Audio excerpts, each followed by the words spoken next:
Yeah, everyone, welcome back to the weekly chat where I discuss neat little topics that I've thought of throughout the week. Everyone, I am so sorry that I don't currently have a shirt on. In the franticness that is opening for 3 days straight at my own place of work, which I will not divulge. You don't get to know where I work unless you look below the surface and figure out where I work, because sadly I didn't hide that super well. I forgot to pack a shirt to switch into in order to record this video, because I gotta record these videos when I got the time to do it, and I don't have a lot of time to do it.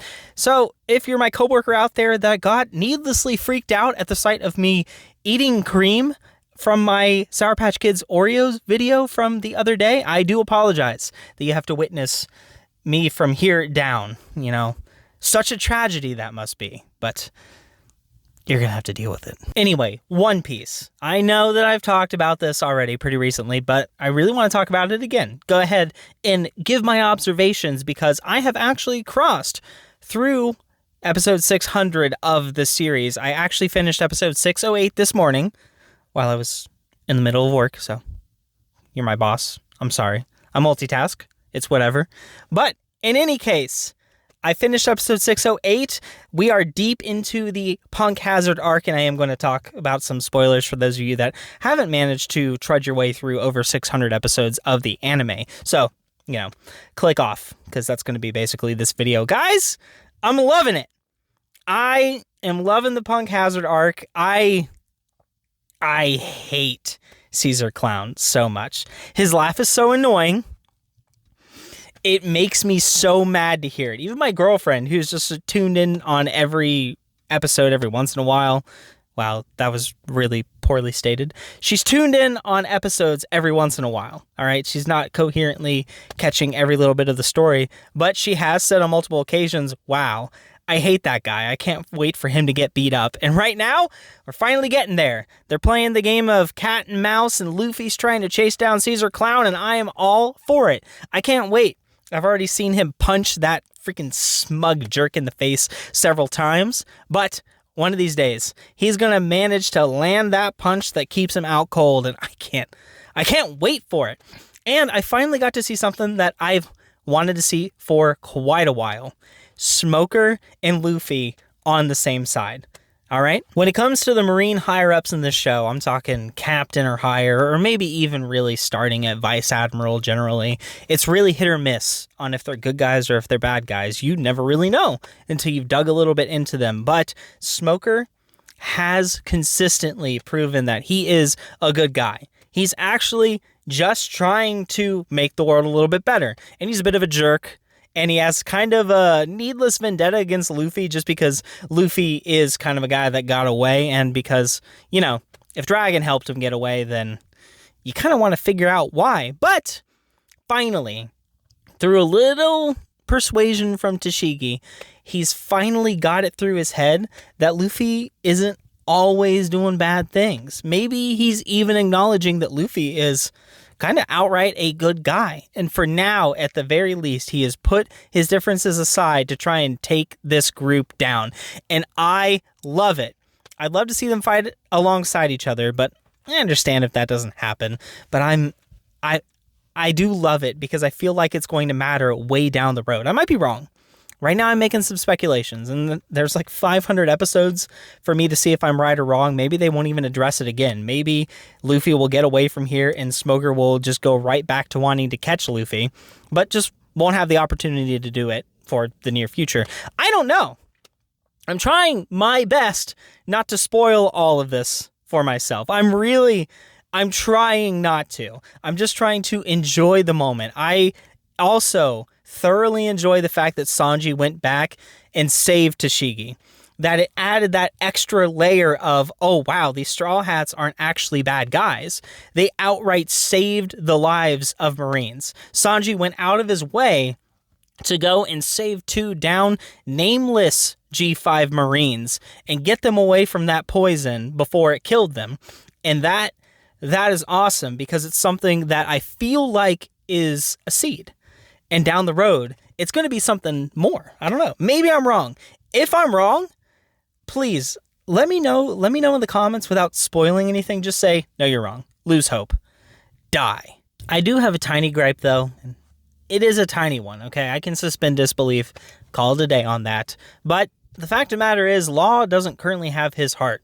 Last I checked, Virgo, in fact, had it.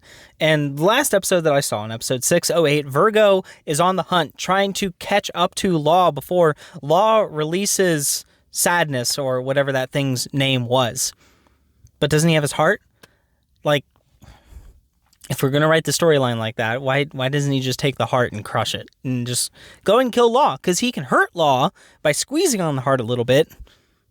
I don't know. That right there, that is about my only gripe. Other than that, this has been quite a fantastic arc. I thought that the pacing has been pretty decent. The shenanigans have been pretty good. I'm really excited to see what's up with that samurai.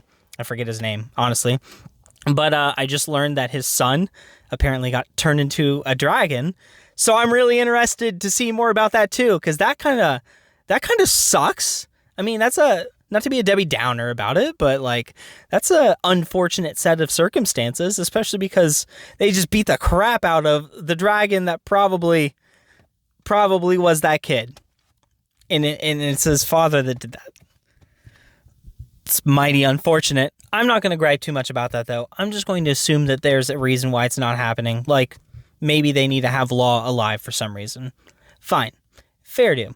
I will also say, I wish that Tashigi was a little bit stronger.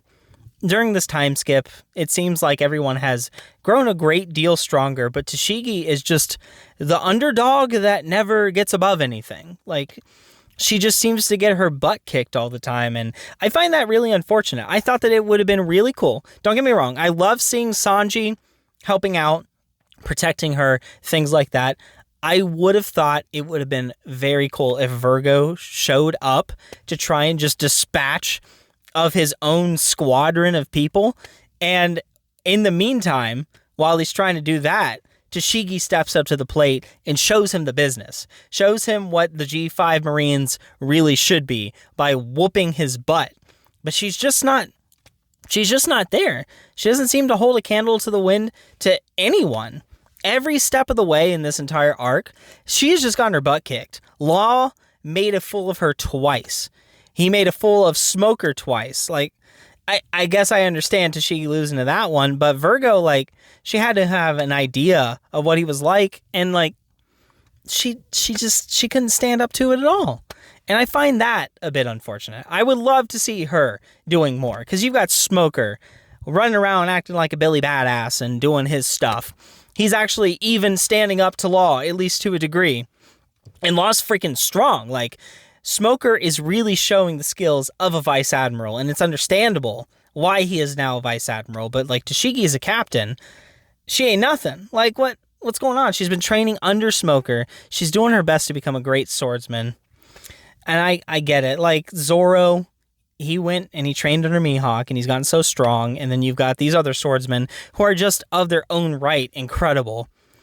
And Tashigi she's just fallen behind. The gap is getting wider, and that, I guess, is my only other disappointment, my only other complaint of the entire arc. Because, like I said, this whole arc has been fun. I love I loved the body switching shenanigans that took place. That was fun. I did feel like it was drug out a little too long, and the bits with Sanji in Nami's body. Really, creators? Really? You know? I sit there and I watch it in my living room. And my TV is directly across the room from an enormous window. We don't have a curtain or anything to that window. I'm just sitting there trying to enjoy One Piece. Wow, I moved the camera. There's people across the street from me. A good deal amount of people. And I'm just sitting there trying to enjoy my anime. And it's like that meme where you're watching anime. It's like when you're watching anime alone and it's some epic like fight scene or something. It's like when you're watching anime and someone walks in and suddenly it's Sanji and Nami's body just exposing the breasts and goggling at them with like a bloody nose. Why, guys? It's a bit much. But anyway, I'm looking forward to the end of this arc, looking forward to what's next, the next 100 episodes. I don't know when I'll make another video about this. It may well be episode 700 that I decide to make another video. Who knows? But that could just be a week or two out. Depends on how quickly I watch them. But hey, did you see my last One Piece video? The one where I talk about how it's worth the commitment? Check it out right there, please. Even if you haven't already, if you've already watched it, go check it out again. Thanks for watching, everyone. Bye.